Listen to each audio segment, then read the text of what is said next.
Bueno, entonces vamos a empezar. Vamos a empezar este 13º capítulo de Romanos. Te invito a que por ahí estuvieran en Romanos 13. Por favor.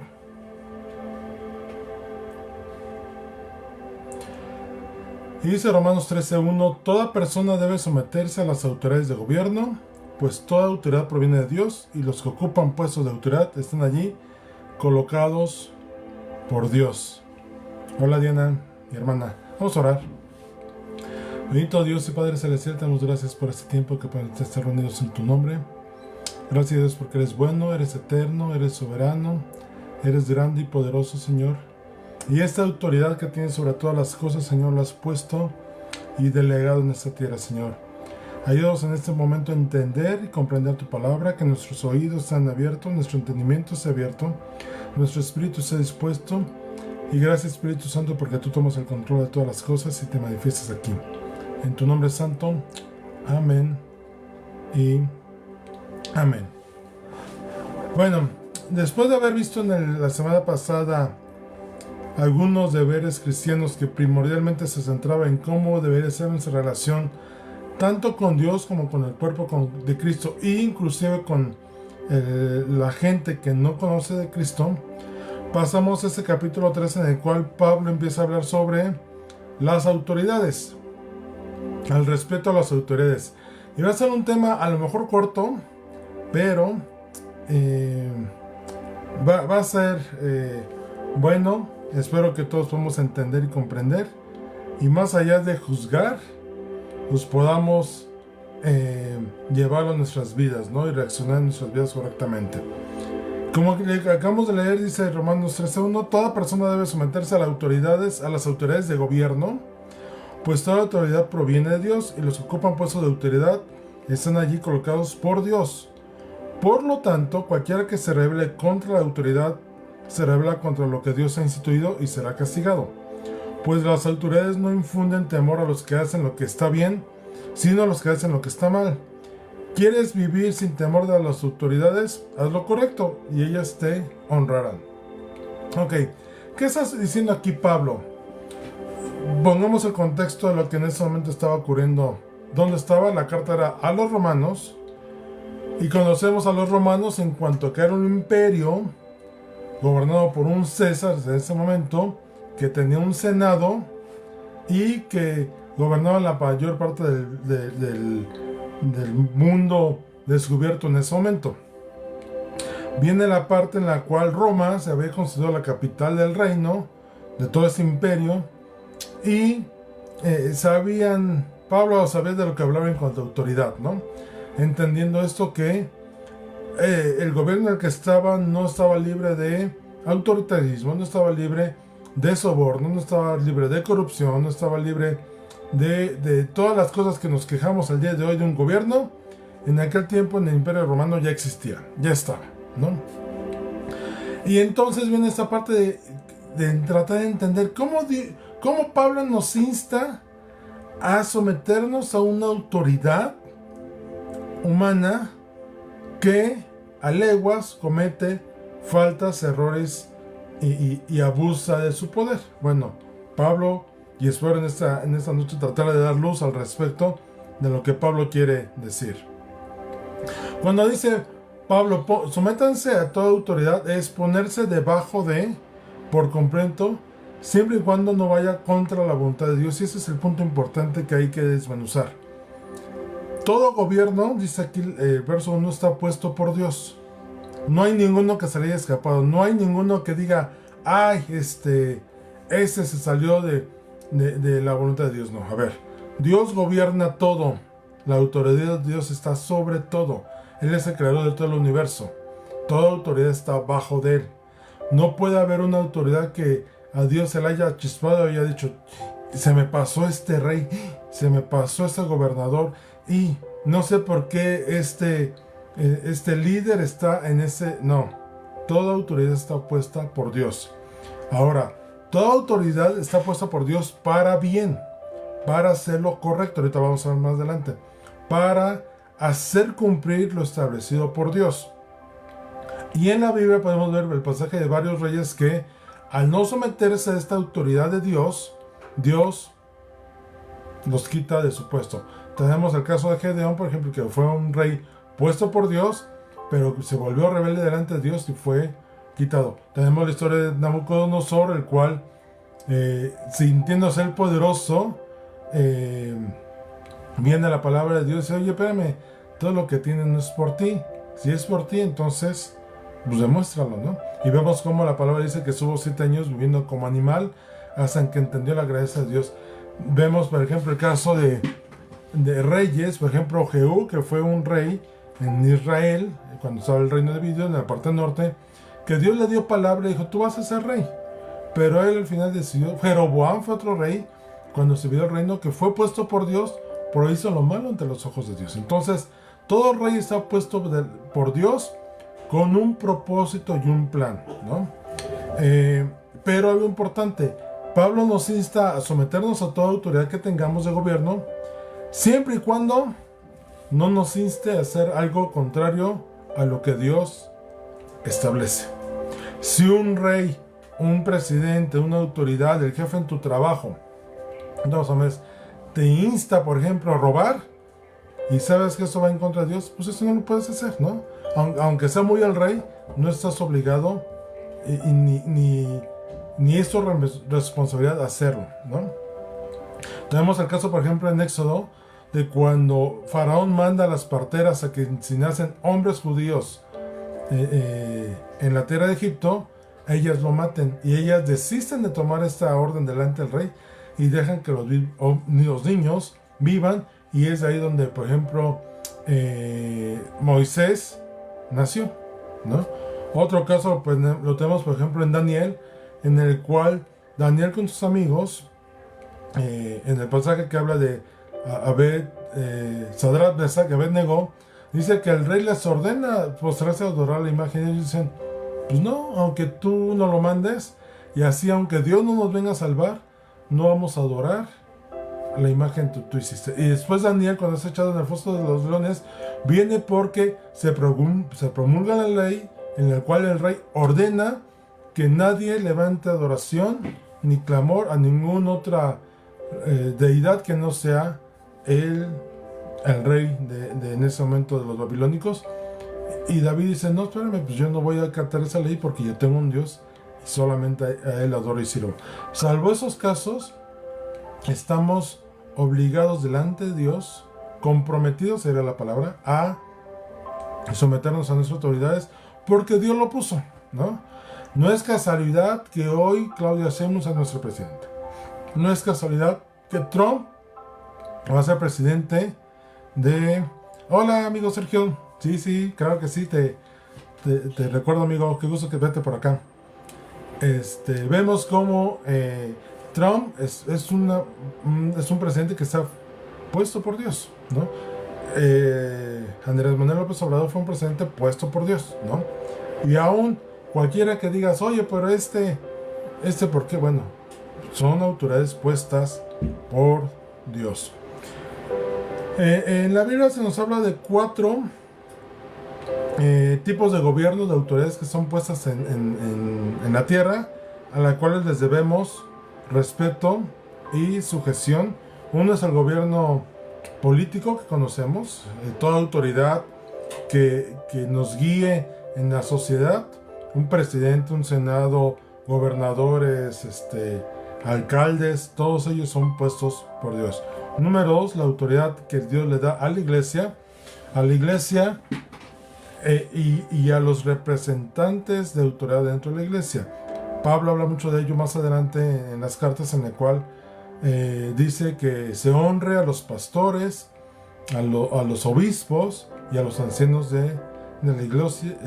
Inclusive se le da un reconocimiento a los diáconos dentro de la iglesia. Número 3, a los padres sobre los hijos. Todo padre tiene autoridad sobre sus hijos, y los hijos debemos entender la autoridad que tiene ellos sobre nosotros.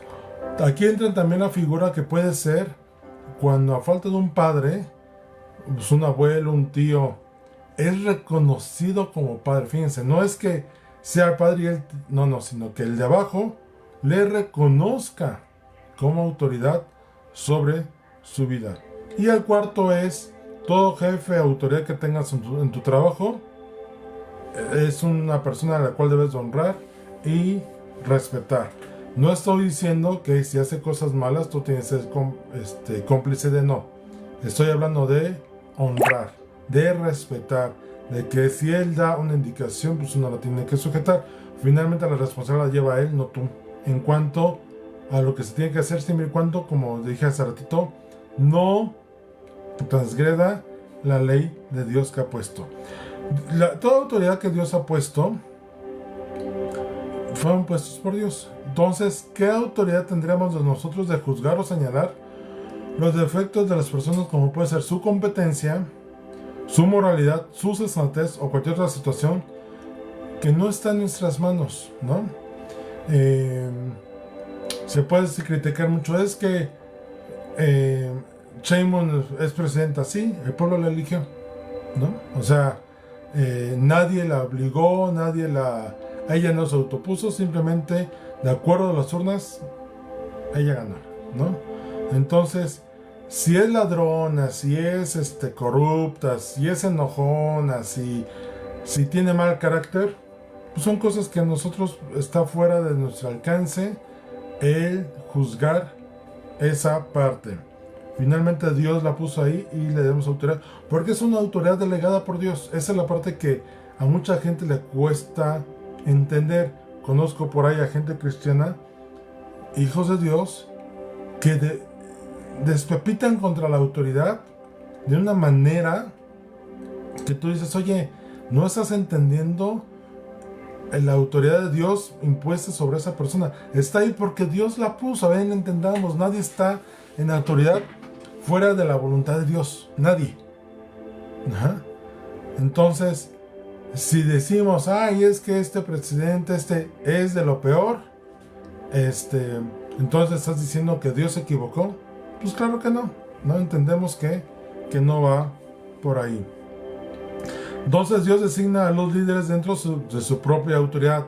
O sea, ninguna autoridad puesta aquí en la tierra está libre de la autoridad de Dios sobre todas las cosas. El propósito, y aquí es donde a lo mejor nos va a hacer clic el tema. El propósito de toda autoridad es recompensar el bien y restringir el mal. Una autoridad está puesta, y inclusive quitando un tema teológico o espiritual, una autoridad está puesta para ver que las cosas buenas se hagan y evitar que las cosas malas se sigan haciendo. Se supone que una autoridad como la policía está puesta para ello. Que lo haga es diferente, pero una autoridad está puesta para que las cosas buenas se sigan haciendo, recompensarlas, y las cosas malas se dejen de hacer. Entonces, por eso dice el verso 2, que toda rebeldía ante la autoridad es como una rebeldía ante Dios mismo. Y esto a lo mejor a muchos no nos va a gustar. ¿Por qué tengo que obedecer a mi jefe que es así? ¿Por qué tengo que honrar a mi padre si es así? ¿Por qué tengo que obedecer a las autoridades si son así? Ah, bueno, pues porque Dios las puso, ¿no? Y rebelarse contra ellas es rebelarse contra Dios mismo, lo que Él instauró. Recuerden que la autoridad está puesta para castigar. Si haces algo malo, pues hay una ley que autoriza el castigo. Esto es, si tú robas, y no porque tu padrino, tu padre esté en el gobierno, estás libre de. Él primero es figura de autoridad en el gobierno y él entonces está obligado a hacer cumplir la ley. Cuando un presidente hace protesta, ¿qué dice? Que se compromete a cumplir la ley y hacer cumplir la ley de la Constitución. A eso se obliga, ¿no? Entonces, por más que tú seas pariente, contacto, amigo, etcétera, la ley está sobre esas influencias que puede haber. Entonces, el castigo que hay, de acuerdo a lo que dice, que toda persona que se revela ante autoridad será castigado. Y eso no es un castigo divino, es un castigo terrenal, es un castigo humano, ¿no? Si tú robas, pues tienes que ir a la cárcel. Hoy estamos en una sociedad como México, en la cual pues no pasa de eso. En algunos países la ley dice que el que sea cachado robado, se le corta la mano. Y es la ley, ¿no? Y si tú estás allá y robas, pues te tienes que acatar y sujetar a la ley que está imperante allá, porque es la autoridad puesta. Si tú vas a otro país, vas a Inglaterra, que manejan del lado derecho de los carros, y tú te pasas un alto, no puedes decir, ay, es que yo no sabía que aquí se manejaba al revés. En mi país se maneja del lado izquierdo y allá la autoridad dice que es así. El policía de allá te va a decir, sí, pero ¿sabe qué? No está en México, está en Inglaterra, y aquí las leyes son así y se imponen así, y usted es acreedor a un castigo. Esto es seguramente una multa. La autoridad no es para perseguir a los buenos, es para castigar a los malos. Si tú haces lo correcto y eres ordenado con la ley, pasas desapercibido. Tenía un jefe que me decía en las juntas, ¿quieres pasar desapercibido en las juntas y que no te regañen? Sí, haz lo que tienes que hacer. El castigo viene para los que no hacen cumplir la ley, para los que no hacen lo que está establecido, entonces para ellos está pues el castigo. Entonces, ¿quién se debe preocupar? ¿Los que hacemos lo correcto o los que hacen lo malo? Los que hacen lo malo, ¿no? El que roba, ¿de qué está cuidando? De no ser atrapado. El que hace fraude, ¿de qué está preocupado? De no ser descubierto. El que viola, ¿cuál es su preocupación? Pues que no lo delaten, ¿no? Ellos son los que transgreden la ley y que por lo tanto se andan preocupando por no ser cachados y que la ley se les haga cumplir en ellos. Dice el verso 4 y 5, las autoridades están al servicio de Dios para tu bien. Pero si estás haciendo algo malo, por supuesto que deberías tener miedo, porque ellas tienen poder para castigarte. Les decía ahorita, ¿un violador se tiene que preocupar? Pues sí, porque sabe que está cometiendo un delito, ¿no? El que roba, él se debe preocupar, ¿no? Entonces, esa es la parte que, en la parte legal, la ley o las autoridades no están puestas para a ti perjudicarte, sino aquí Pablo dice claramente, están puestas desde Dios para tu bien. Cuando el pueblo de Israel estaba cautivo en Babilonia y que se iban a tardar más del tiempo que algunos falsos profetas decían, no, ahorita en unos profetas vamos de regreso, y algunos profetas les corrigieron y dijeron, no, es más, yo les recomiendo que oren por sus autoridades porque van a estar 70 años acá y sea mejor que estén bien con sus autoridades y que los traten bien. Y Dios puso autoridades dentro de Babilonia para tratar bien a su pueblo judío, ¿no? Dice el verso, continuando con el verso, están al servicio de Dios para cumplir el propósito específico de castigar a los que hacen lo malo. A ver, recordemos, la autoridad no está para castigar lo que hacemos lo bueno, está para castigar a los que hacen lo malo. Dice el verso 5, por eso tienes que someterte a ellas, no solo para evitar el castigo, sino para mantener tu conciencia limpia. Hacer lo correcto nos lleva a hacer cosas correctas. Cuando tú vas en tu auto manejando y ves pasar una patrulla, pues tú sabes que no has cometido nada y tú sigues manejando normal, que pase la patrulla, ¿no? Porque tu conciencia está tranquila. ¿Qué pasa con aquel ladrón o que salió huyendo de algún lado, que va manejando su carro y que de repente dice, ahí viene la patrulla, ay, guarda lo que traes, ustedes cállense, no vayan a decir nada, yo hablo, ¿no? Y se ponen nerviosos, y a veces ese nerviosismo es el que los delata, y el policía dice, a ver, bájense por favor, hay algo raro aquí entre ustedes, ¿no? Esa es la parte de conciencia. Si tú no has hecho nada malo, no tendrías por qué preocuparte de que la autoridad te detenga, ¿no? Tu conciencia está tranquila al respecto. A ver, recordemos, ninguna ley está hecha para causarnos mal. Toda ley o toda autoridad está puesta para procurarnos el bien. Es más, la ley nos protege y la autoridad que hace cumplir la ley está para eso. Si a ti te roban, tú vas y dices, oye, me robó, y agarran y lo toman y lo meten a la cárcel y hacen que te paguen lo que te robó, ¿no? No es así como de, te robó, pues qué bueno, ¿no? Ahí a ver cómo lo resuelves. No, la ley está puesta para hacernos bien y no para hacernos mal.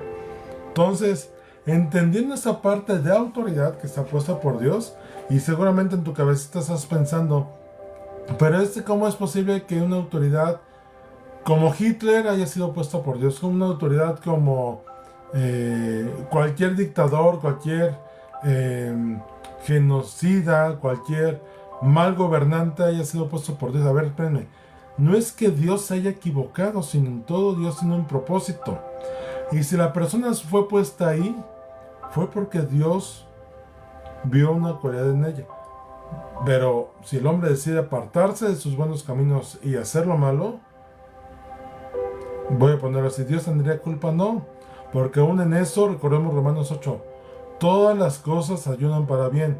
A ver, por ejemplo, en Rusia, cuando era la URSS, que el gobierno prohibió que hubiera cultos públicos y que hubiera adoración a Dios, había una iglesia clandestina que se juntaba a escondidas y que permitió que muchos rusos fueran salvos, ¿no? Y de otra manera, a lo mejor esa iglesia no hubiera crecido ni se hubiera fortalecido, como al tener un gobierno opresor al respecto, que no les daba esa libertad, pues ellos se hicieron firmes al respecto. En China, hay testimonios en China cómo tienen que vender Biblias de contrabando.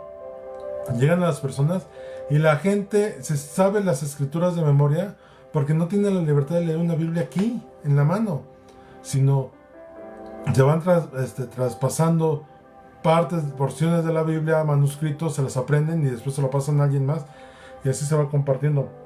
Eso no hubiera sido posible si hubiera sido un gobierno, voy a poner así, bueno, sino es un gobierno que al parecer hizo lo malo delante de Dios.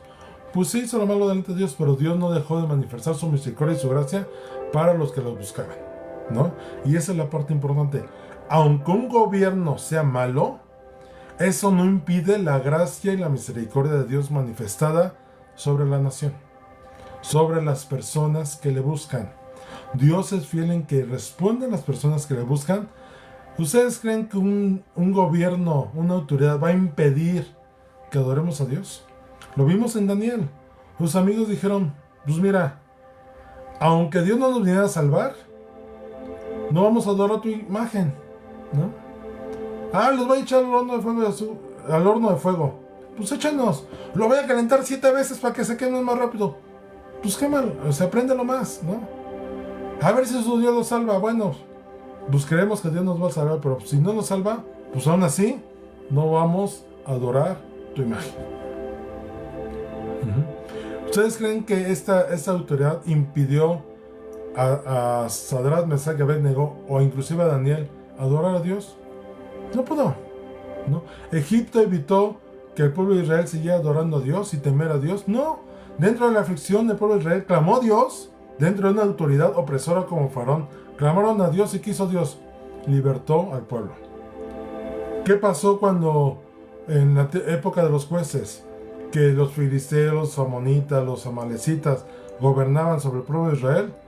Eran autoridades que no hacían lo que agradaba a Dios, y el pueblo clamaba, y a poco Dios dijo, no, porque los filisteos están gobernando, no voy a bajar a responder su oración. No, Dios no hacía eso. Dios respondía y los libraba, mandaba un juez que se levantaba y libraba al pueblo de la opresión de una mala autoridad. Dios no va a permitir que una mala autoridad permanezca sin un propósito y sin eso glorificarse. Y cuando una mala autoridad es quitada, siempre llega un tiempo. Dice el Salmo 37, y lo comentaba el miércoles, y lo platicaba, creo con mi hermana, ayer no recuerdo, que le decía, hoy lo comentaba con alguien más, le decía, oye, ¿por qué envidiar o enojarnos por los malvados que les va bien? Dice el Salmo 37, son temporales. Y cuando clamamos a Dios, Dios ve la maldad y dice, no, están clamando porque tú estás haciendo malo, bye, next, el que sigue, ¿no? Porque Dios es fiel para con sus hijos. Entendiendo eso, entonces vamos al verso 6. Por esas mismas razones también paguen sus impuestos, Pues los funcionarios de gobierno necesitan cobrar su sueldo. Ellos sirven a Dios con lo que hacen. Ustedes den cada uno lo que le deben. Paguen los impuestos y demás aranceles a quien corresponda. Y den respeto y honra a los que están en autoridad.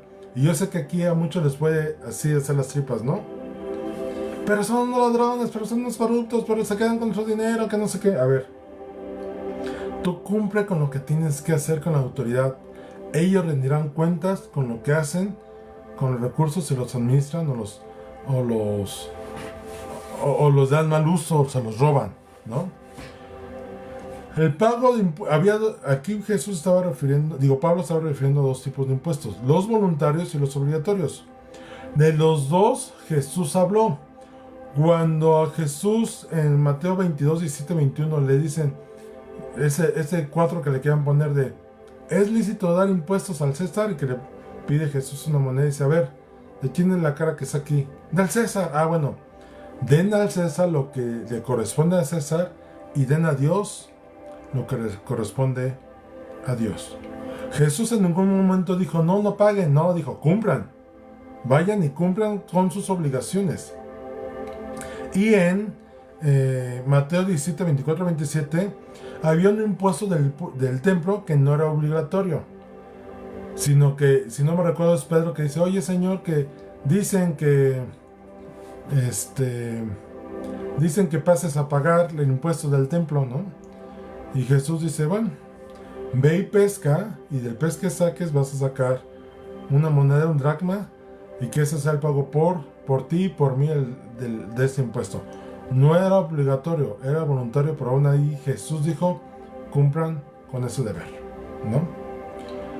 Por acá yo tengo buena conexión, Diana, entonces no sé, esperando que sea, al menos acá no me ha marcado que se esté cortando. ¿Qué es un impuesto? El impuesto es un gravamen, un cobro que se hace por concepto de bienes y mercancías. Hoy tenemos muchos impuestos, ¿no? Y de muchos se quejan. Que el IVA, que el ICR, y algunos otros por ahí, ¿no?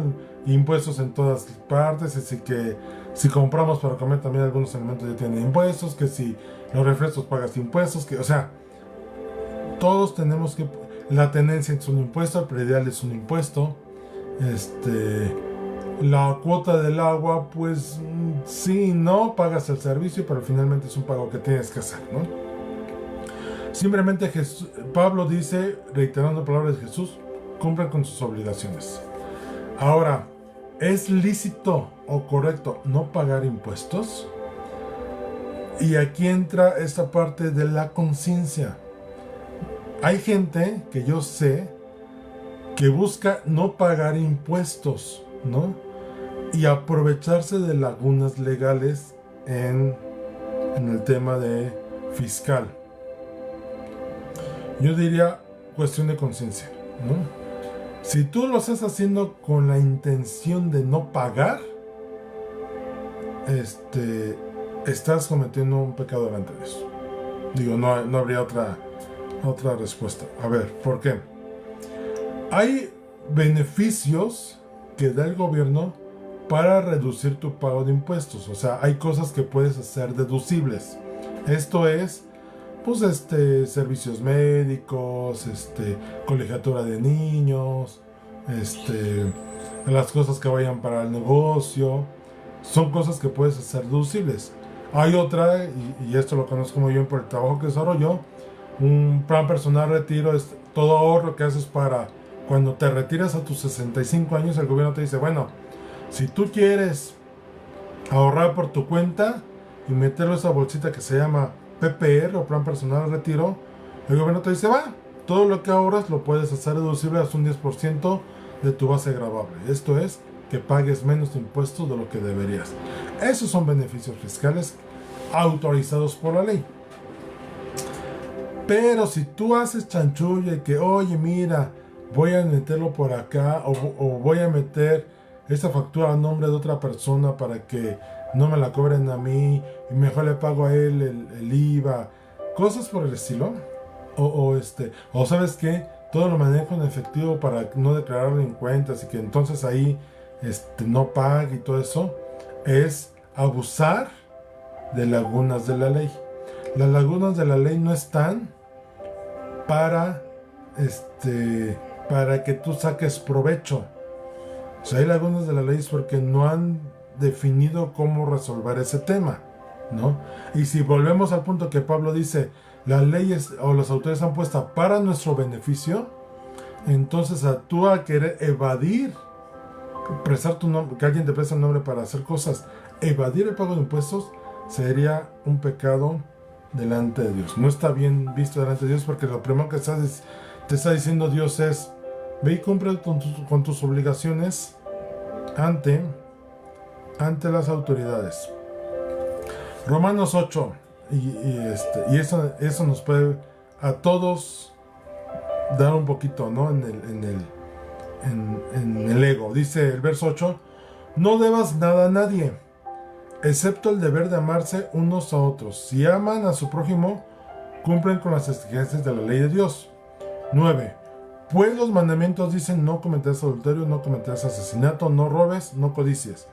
Esos y otros mandamientos semejantes se resumen en uno solo: ama a tu prójimo como a ti mismo. El amor no hace mal a otros, por eso el amor cumple con las exigencias de la ley de Dios. No debas nada a nadie no está diciendo no prestes, sino si te comprometes a una deuda, págala, ¿no?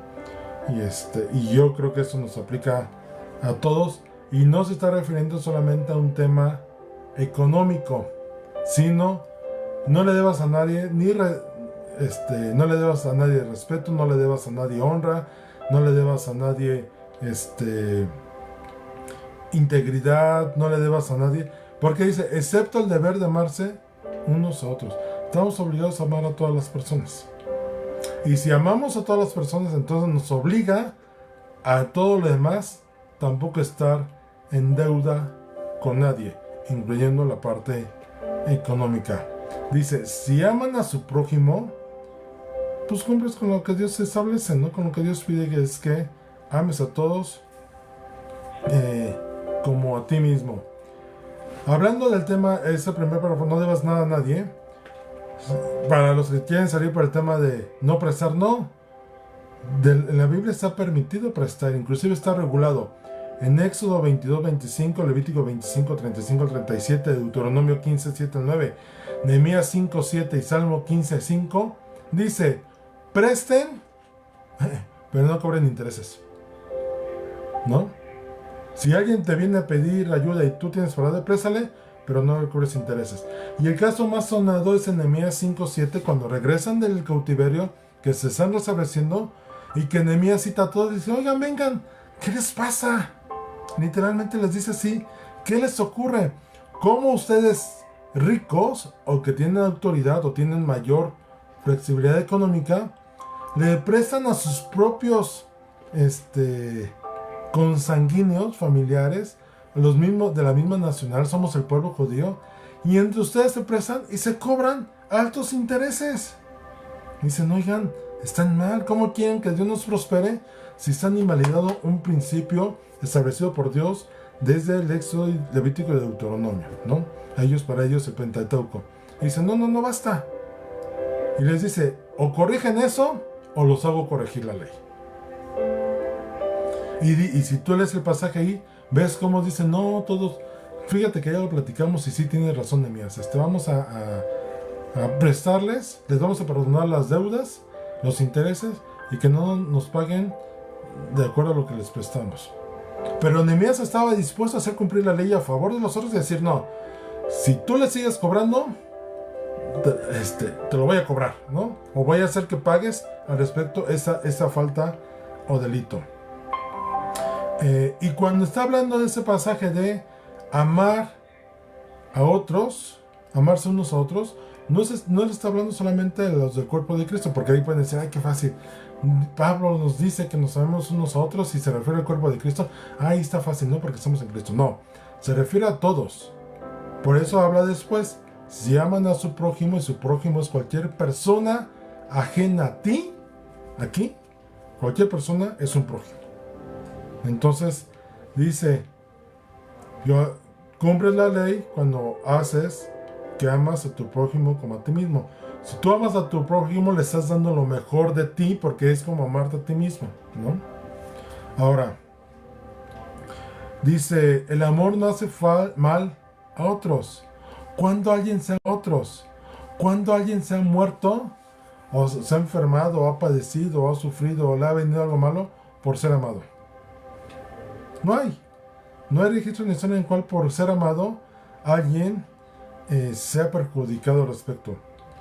Amar al prójimo solo produce que lo mejor de nosotros salga para ellos. Recordemos esto. Alguien me decía una vez, es que no merezco que me ames. Espérame, el amarte no depende de ti, depende de mí. Es mi decisión amarte. Así como Dios nos amó, nosotros no hemos hecho nada que amerite que Dios nos ame. No hemos hecho nada bueno que diga a Dios, ay, porque si hicieron esto, los voy a amar. No, dice que Él nos amó porque de Él nació la decisión de amarnos.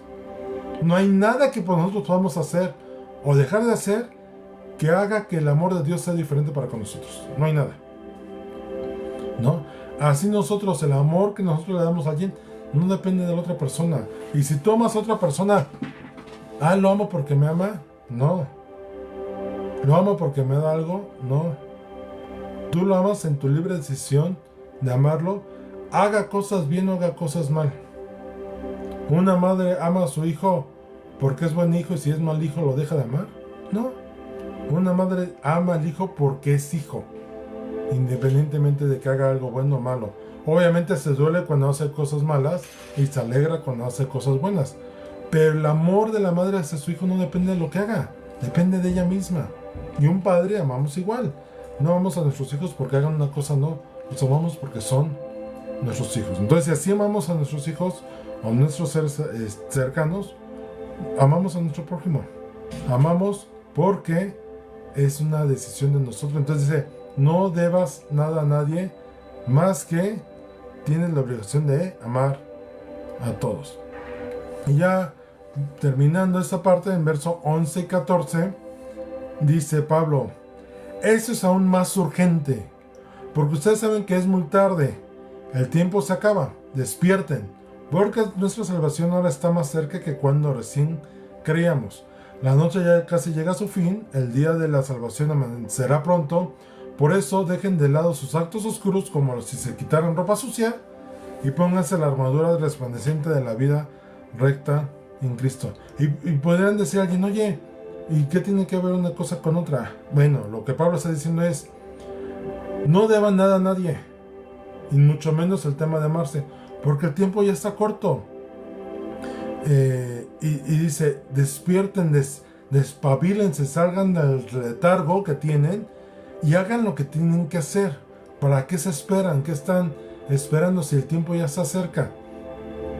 Cuando dice la noche ya casi llega a su fin, se está refiriendo a la oscuridad de este tiempo, a este tiempo en el cual pareciera que las tinieblas van en crecimiento, tomando potestad y señorío sobre todas las cosas en este mundo. A eso se refiere, a la maldad que va creciendo en todos lados. Y dice, el día de la salvación, amanecer pronto, esto es la redención que tenemos en Cristo Jesús. Cuando nuestros cuerpos van a ser glorificados y vamos a ser traspuestos. A eso se refiere Pablo. Entonces el tiempo está corto. No esperen a que el tiempo esté sobre ustedes para entonces venir a querer hacer las cosas correctamente. Esto es el amarse. No, háganlo mientras tienen tiempo. Y dice, por eso dejen de lado sus actos oscuros como si se quitaran la ropa. Esto es desechar, ¿no? Desháganse. ¿Recuerdan cuando en pandemia, y valga respetuosamente esa ilustración, pero los doctores cuando empezó la pandemia, que los doctores que atendían, que ya ven que se cubren con su equipo esas vestimentas de doctor, ellos tenían que para llegar a su casa, antes de llegar a su casa, tenían que quitarse toda la vestimenta de doctor, tirarlo a la basura y quemarlo, ¿no? Para evitar, porque al principio de la pandemia, que no estaba tan conocido cómo se contagiaba, pues era para evitar cualquier tipo de contagio, ¿no? Algunos llegaban al extremo de llegar a su casa y tener que cambiarse toda la muda de ropa por una limpia e inmediatamente aquella echarla a lavar, desinfectarla y apartarse de ella. Bueno, pues algo semejante, Pablo aquí da la indicación: desháganse de todo eso, tiren toda esa vieja manera de vivir, esos actos oscuros, y pónganse la armadura resplandeciente de la vida recta. Una incorrecta forma de vida y actitudes nos hacen una vida oscura. Una vida correcta es la que nos fortalece y nos hace resplandecer. Cuando nosotros evitamos hacer lo malo y buscamos hacer lo bueno, pareciera que resplandecemos, nos cubrimos y nos fortalecemos en aquello que es correcto y que nos trae una limpia conciencia. Y ya para terminar, verso 13 dice: ya que nosotros pertenecemos al día, esto es, a la salvación, al don y regalo que Dios nos ha dado, vivamos con decencia a la vista de todos, esto es, que seamos testimonio hacia todos los demás. No participen en la oscuridad de las fiestas desenfrenadas y de las borracheras, ni vivan en promiscuidad sexual e inmoralidad, ni se metan en peleas, ni tengan envidia. Más bien, vístanse con la presencia del Señor Jesucristo y no se permita pensar en formas de complacer los malos deseos. Esa es nueva traducción viviente, dice la Reina Valera, dice: andemos como de día honestamente, no en glotonerías y borracheras, no en lujurias y lascivias, no en contiendas y envidia, sino vestidos del Señor Jesucristo y no probáis para los deseos de la carne. Y quise leer esta versión, la Reina Valera, porque trae una palabra que quiero que desglosemos un tanto para hacer referencia. Entendemos la diferencia entre luz y tinieblas, que ya no somos de la oscuridad, sino vivimos en luz y resplandecemos en la luz de Cristo, porque tenemos una vida redimida. Pero dice: andemos como de día honestamente. Y esta palabra honestamente me ayuda a entender un poquito. Honestamente es correctamente. ¿Qué es honestidad? Hablar y actuar con sinceridad implica mostrar respeto hacia los demás y tener integridad y conciencia de sí mismo. Ser honesto significa actuar con sinceridad, es no pensar, sino actúas con sinceridad y muestras respeto hacia los demás y hacia uno mismo. Y viniendo a todo el contexto de este capítulo, cuando mostramos respeto hacia nuestras autoridades, estamos mostrando honestidad. Comúnmente la palabra honestidad viene en relación a una autoridad puesta ante nosotros. Ese hombre es honesto, ¿por qué? Porque paga sus impuestos. Ese hombre es honesto, ¿por qué? Porque no robó, ¿no? O sea, no se expone a que una autoridad venga y lo someta, lo corrija. Esa persona es honesta porque está bajo autoridad, que se comporta correctamente, ¿no? Entonces, esta palabra honestidad es: no solamente actúa sinceramente, sino muestra respeto. Y sinceramente es que no hay engaño en él, no hay mentira, sino dice las cosas o hace las cosas como deben hacerse, sin buscar algo más. Hay varias cosas que la honestidad o una persona honesta tiene, que es varios atributos, que es la honradez, la decencia, la justicia, el recato y la franqueza. Así, la honestidad se basa en lo que resulta justo por encima del propio beneficio. Y esta parte me encantó poderla estudiar. La honestidad busca el resultado justo más allá de si yo gano algo o no. Es una sudadera de las Chivas, ¿no? Digo, no es una chiva, pero de las Chivas de Guadalajara. Entonces, la honestidad viene de una convivencia correcta hacia la sociedad, ¿no? Así, tal cual. La convivencia respuesta ante la sociedad, y en la cual andamos correcta y honestamente. Y desglosando un poquito las cosas que dice al final, dice, no glotonerías y borracheras, que es fiestas desenfrenadas. Borracheras, pues creo que es muy sencillo de entender, es ponerse hasta un estado etílico inconveniente. Lujuria y lascivia, que es promiscuidad sexual e inmoralidad. Contienda, que son peleas y envidia, que la contienda comúnmente siempre lleva a envidias, una lleva a la otra, y esta la saca precisamente porque una persona que no camina en honestidad cae en estas cosas, ¿no? Cae en borracheras, cae en glotonerías, cae en fiestas desenfrenadas, cae en lujuria y lascivia, en promiscuidad sexual y moral, peleas, le gusta mucho pelear, ¿no? Le gusta mucho la contienda y es proclive a las envidias. ¿Ok? Entonces, dice Pablo, desháganse de todo eso. Formas de darle gusto a los placeres y deleites de la carne. Ajá. No proveáis. ¿Qué es un proveedor? Al que lleva en insumo básico para algo más, ¿no? Mi proveedor me trajo, pues a lo mejor si tú vendes frutas, tu proveedor es el que lleva la fruta, ¿no? Para que tú la puedas. De proveer y hacer cosas que puedan desencadenar que sigan pecando y sigan viviendo de forma deshonesta. Y vemos cómo el pasaje termina, después de pasar la autoridad, nos enseña cómo para respetar a la autoridad o para someternos a la autoridad debemos ser honestos, y honestidad en base a ser revestidos de la autoridad y santidad en Cristo. ¿Ok? Sí, no sé por qué por ahí se ha estado cortando mucho, al menos de mi parte no he tenido problemas de conexión. Quiero pensar que a lo mejor la plataforma tuvo algún problema, pero bueno, si no, ahí en la grabación de YouTube pueden ver nuevamente la transmisión, esperando que se haya grabado sin ningún problema. Entonces, con esto llegamos al final de este pasaje. Toda autoridad fue puesta por Dios y debemos honrarla, respetarla y someterla reconociendo que fue puesta por Dios, ¿no? Y que es una autoridad delegada por Dios, siempre y cuando no nos lleve o nos quiera hacer que hagamos algo que va en contra de la voluntad de Dios. Tienes que pagar impuestos, págalos como se debe, ¿no?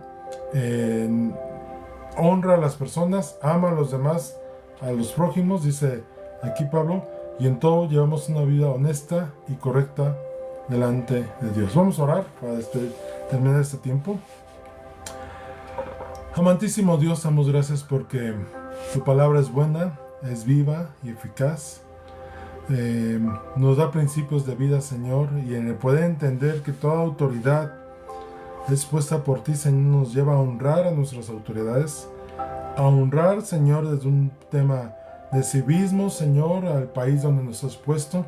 Nos llevas a honrar, Señor, en la nación que estamos, Señor. Nos llevas a respetar, Señor, a nuestras autoridades, más allá de que sean correctas, incorrectas, hagan lo bueno, lo malo, Señor, te teman, no te teman, Señor, debemos honrarlos porque son autoridades puestas por ti, Señor. Lo que ellos hagan en lo secreto, lo que ellos hagan con ventaja, lo que ellos hagan engañando al pueblo, Señor, son responsables de ellos contigo, Dios. Pero no permitas que caigamos en el error de juzgarlos, señalarlos, porque tú eres el que nos pusiste, no nosotros.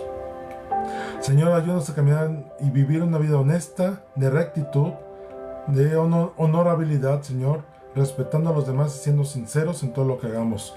Y que en eso, Señor, reflejemos tu amor y tu soberanía sobre todas las cosas. Así sea la honra y la gloria por siempre, Señor Jesús. Amén y amén. Sean bendecidos. Por aquí nos vemos la próxima semana. Domingo nos vemos en la reunión presencial, miércoles en la reunión en línea. Y bueno, que todos tengan una linda y bendecida noche. Y aún a los que vienen aquí a crear discordia, sean bendecidos en el nombre de Jesús. Bonita noche a todos.